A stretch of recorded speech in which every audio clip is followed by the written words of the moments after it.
Hello everyone, Namaskar and good day. In this video, we'll take a quick look at Glenmark Life Sciences IPO, share some details about the company and provide our recommendation on whether to subscribe or not to this issue and whether we can get listing gain on this IPO or not. So stay tuned. So let's talk about the IPO details.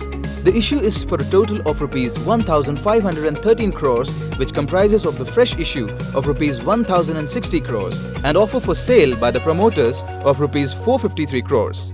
The issue opens on 27th of July 2021 and closes on 29th of July 2021. The price band is Rs 695 to Rs 720 per share and the bid lot is 20 shares.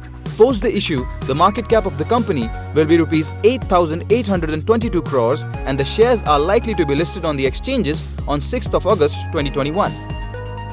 Incorporated in 2011, Glenmark Pharmaceuticals Limited is the promoter of the company. Glenmark Life Sciences is the leading manufacturer of active pharmaceutical ingredients, APIs. Company operates two business lines, generic and complex APIs, 90% of revenue, and CDMO, 8% of revenue. Its products are being sold in India and also exported to multiple countries, in essence, Europe, North America, Latin America, Japan, etc.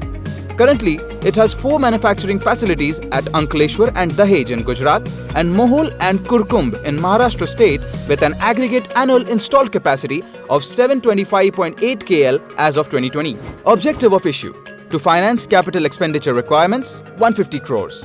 To make payment of outstanding purchase consideration to the promoter, 800 crores. To meet general corporate purposes. Positives: leading manufacturer of selected specialized APIs for chronic therapeutic areas like CVS, CNS, diabetes and pain management. 16 of the 20 largest generic companies globally were customers. Company maintains strong relationship with leading global generic companies. As of March 31st, 2021, it had a portfolio of 120 molecules globally and sold APIs in domestic as well as in international market. Good track record of regulatory compliance. Company has not received any warning letter since 2015. Risks: company will be increasing its capacity by more than 25% in FY 2022 and this will create pressure on company's financials for the time being. Dependence on reputative orders, approximately 69% of their customers were repeat customers. Outlook and valuation. Based on FY 2021 PE of 22x and EV/EBITDA of 27.1x at the upper band of the IPO price, valuations are slightly better than the peers companies. Similarly, the company has one of the best ROCE of 32.7%. The company has a very healthy balance sheet and will become net debt-free after the IPO. We expect the upcoming expansion plan in Ankleshwar and Dahej will be the next long-term growth driver for the company. We are assigning a subscribe recommendation to the issue. Recommendation: subscribe.